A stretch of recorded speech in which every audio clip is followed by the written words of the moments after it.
through the alphabet, that's how we name the hurricanes, right? Yeah. Like each storm has I have no idea. So I think they name them after who finds them. Well, no, so I'm not sure how they come up with the name, but I know how they come up with the first letter. It's alphabetical. So the last one was Ian, right? Mm-hmm. So the next one, Francis? H-I-J. So the next one would be Yeah, right? So Frank? They name it Frank. How do I not know that? A, B, C, D, H-I-J. Yeah, J. E, F? Does J come after I? No, it's E, F, J. We're gonna have to cut all this out. No, I don't. I think don't they name it after who basically hold on. it? J comes after I in the No, alphabet. A, B, C, D, E, F, G, H, I, J. Yeah. So I'm right. Oh, J. Ian. Sorry, my bad. I'm even more fucked than you. I thought Ian with an E. I thought I was crazy for a second.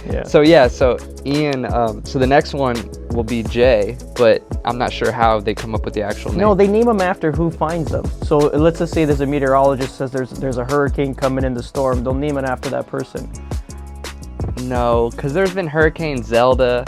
There's been Hurricane... Yeah, who else would be a meteorologist? It sounds like a meteorologist. No, we gotta Google Watch, that. checked it out. There's no way that's true. Because there's Charlie. Why would they name a hurricane after Charlie? Yes, the guy's name was Charlie. There's no meteorologist. How does Florida name their hurricanes or come up with their names? So so Florida doesn't name them. So these hurricanes named are designated by the World Meteorological Organization, WMO, Okay. which has a rotating list of names for each of the 6 hurricane regions around the world, including the Atlantic Basin where Florida is located. Here's the process how it works. 6-year rotation. The WMO maintains 6 lists of names that rotate every 6 years. For example, the list used in 2024 will be used again in 2030. Oh, so it goes... Okay, but they go alphabetical, right? There's something to do with alphabetical. Yeah, alphabetical order names are listed alphabetically and alternate between male and female names. Okay, yeah. So Ian, now the next one's gonna be a female. Female with the J. Yeah. Retirement of names. If a hurricane is particularly deadly or costly, its name is retired and replaced with a new one to avoid confusion. Oh, fair enough. So like Ian will probably be taken out of the... Ian's done, Charlie's done, Katrina's done. I mean, there's been some real nasty ones. The Atlantic region, the hurricane season will be named Alberto. Oh, the whole season's named after the whole thing. Oh, okay. The next storm is 2024 Atlantic hurricane season will be named Alberto. The WMO organization assigns these names from a rotating list that is used every 6 years. So the whole year is going to be Alberto. Hopefully Alberto doesn't screw us. But that's the Atlantic. Yeah, we'll look for the Caribbean. What about the Gulf Coast? The Gulf or Mexico or the Caribbean? This is going to be Alberto. They're all Alberto. Okay. Anyway. But yeah, no, there's been some bad hurricanes. I mean, I remember when I was... See, it's not going to J, it's going to A again. So it's just... So I guess it resets at the beginning of the season? They use the same name they say, they just rotate them. Yeah. I mean, Irma wasn't bad, so I bet they'll use that again. That was one that was like... Yeah, so going back to that, so you face storms, but big ones, because the little ones could be, like, what's the big ones that... The scariest one that I was ever in was definitely Hurricane Charlie. But why Charlie if Ian was more destructive? Charlie, because I guess I was personally in more danger in Charlie. So to me, that was more scary because I was actually on the island when that one happened. And they shut the bridge down. We couldn't leave the island. We were stranded on the island. So it was kind of like this weird post-apocalyptic world where no power, no water, no cell service. Everything's flooded. Like cars are underwater? Yeah, like not all the way, but like probably up to the windows of cars was underwater for like a day. Yeah. So, but that was... What kind of cars were lost? I mean, all of them. I mean, we had a Hummer at the time. The Hummer was okay, but we had a Porsche too that was ruined. What kind of Porsche? 911. Which one? Turbo. The one your dad just sold off now? That thing was underwater? Yeah. Poor bastard. No, the one he had before that one was underwater. They wrote it off, obviously. Yeah. But I mean, it was bad. And during the storm, it was really bad. There was just wind like you wouldn't believe, like 120 miles an hour, and you can just say that, but to actually experience it is a whole different thing. the house was shaking. Like, just I remember the house feeling like it was gonna just come off the stilts because the house is off the ground. And yeah, it was. Where were you guys? Which room did you guys stay in? I mean, there's windows you've seen the house. There's windows literally around the whole house. There was nowhere that's safe, so we just kind of hoped and prayed.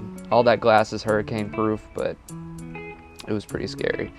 But yeah, Ian, we weren't there for Ian. Ian, you were in Louisiana? Yeah, I was in Louisiana, so that was, which is like another. It's you go back and forth because then we get Katrina up there, so it's like no matter where I go, it's always something.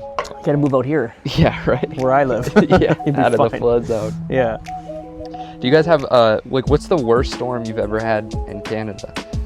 Just ice storms are the worst ones. It's more. We had a tornado touchdown close by our house, probably like 5 miles from our house. See, that seems so much more but scary. I mean, it's a freak storm. It tore up like one street.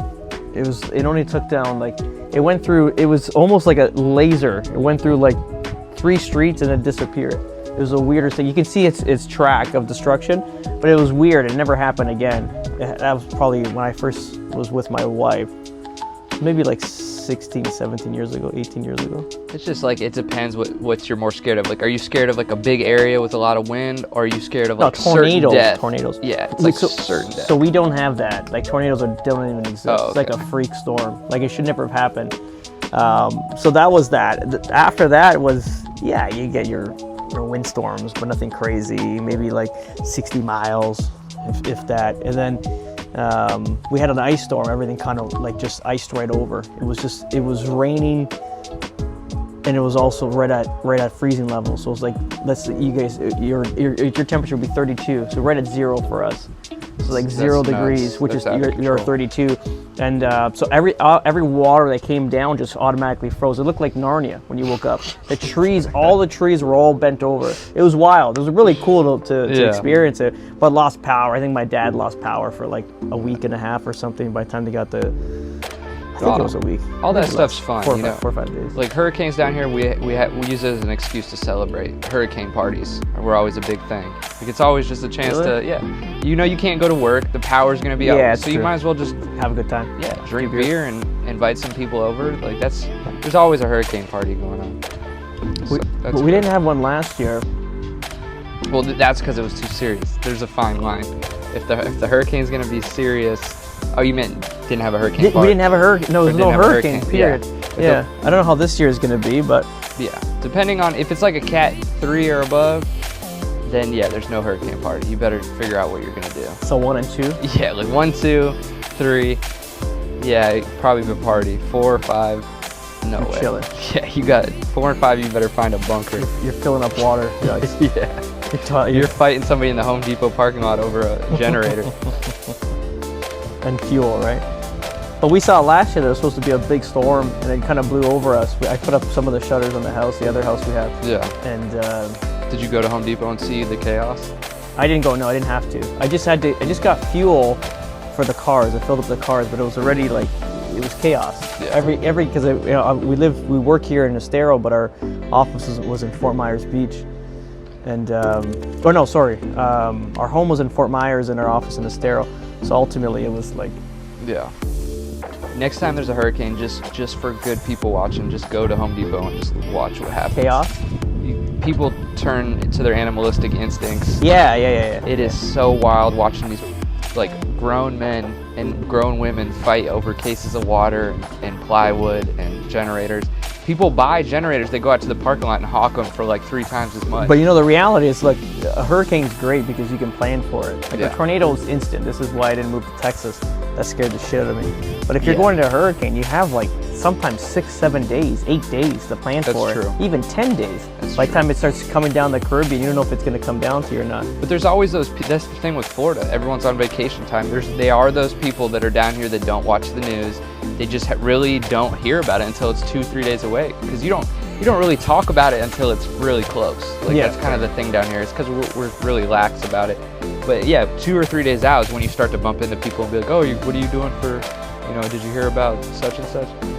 Because Ian, you guys didn't make a big deal about it either. No, not at all. Everybody that I spoke to, I was still up north at that time, and they were like very cavalier with it. Yeah. And even the guy that was down here. He was from Canada originally, and so he was, you know, we hired him, or we tried to hire him to put up the shutters on our house, and he was like, it's okay, it's gonna go, go, and you know, it's gonna pass. Like, do you guys over exaggerate?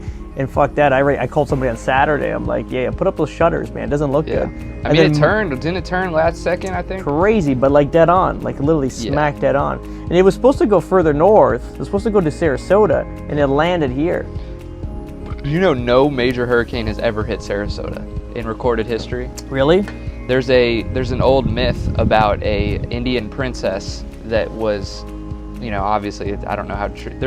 She did exist. It was like a Native American princess who was killed, and they say that like her spirit guards Sarasota. There's some long story that goes with it. A lot of rum and probably pirates. Yeah. A lot of that stuff. But it's cool though. There really has never been a direct hit. Yeah, but Sarasota. Not even here, really, realistically. This is the Charlie was the last one that really. Yeah. Charlie. So there used to be on Sanibel Island, you know, that little bridge to Captiva. Yeah. So when we go over that pass where we were fishing, that's North Captiva, right? If you go about another quarter of a mile north, there's actually a split in the island, and that's where the eye of Charlie came through and actually separated Captiva into two parts. So there's a North Captiva, and now there's an upper North Captiva. Before the storm, it wasn't that way, but it's about this deep in water. There was people's houses there before, and it's about 100 yards long. Just gone. Took it out. Oh, really? Just gone, yeah. Interesting. Charlie was a smaller storm. It was about 1/3 the size of Ian, but it was concentrated. Just super concentrated. Just deadly. Interesting.